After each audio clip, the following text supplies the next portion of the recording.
Ағбындағы чебіргі түрдінже школада идінжік паза город чөбінің депутаты Александр Магдалинның құмыр қызына чарылған турнир пүл түрдінже қатерткен. Школаның спортзалы көп күресші Кирпол Бинчісіда городтың Азық Марина республика күніндегі паза Ағбын пілтірі аймандағы кішік жастық спортсменлер келіп барғанар. Прай 130 күресші залға сыпарған. Мұның артық алжыны қығырырға чочынып сқынар. Бұл турнир біде саблан чытқаны, кішік жастық спортсменлерге, алай спорты пастап чытқанарға, марығылар асқынақ болчатқаннан палғалыстық. Бұнда турнирді кішіктен бұғар участ болған апсың Алексей Килижеков, екі болған призер России по юношам, массе спорта. И участ болған Олег Исаев. Ол амы көрінше немеді, Свердловцы, ол приезжал мұндар, ваканды, участ болған федеральный округда среди молодежи. И ал болған первое место, был признан самый лучший борец Исаев Олег. Псаны пюн проводили самолетом, ол мұндық участвовал кішіктен бұғара.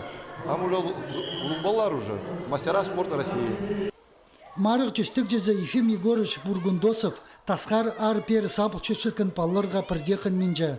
Олық білістік тренер олғанырны спортзалзар тартып, оларны олың ейлі қасық шүштасқа кейіргі күстінші. Сынды тізің саңай пасқы салтырлар сықсчалар. Тұсқық паллар көреске қынып чөр сықчалар.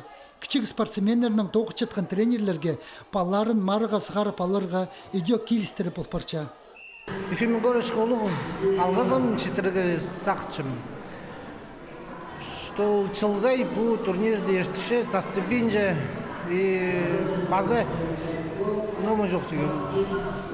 Кішік балларға олығы мағыт, базынға, олар мұнды көріншедір ғарбазыға, оларға тозы бөлші, аныңдар пасқы марғыларды аржылыздыға. Идінжік Александр Магдалин түстен жылстрой прыгыс бұ марығының өн пай полыс чызып болча. Чая чегізі чүштістің пары бізіп, иледі чыл ертпірді. Чаның еткен кере амда озырлықча. Хозы чоқтызы чылдың чылға алғы бұтырча.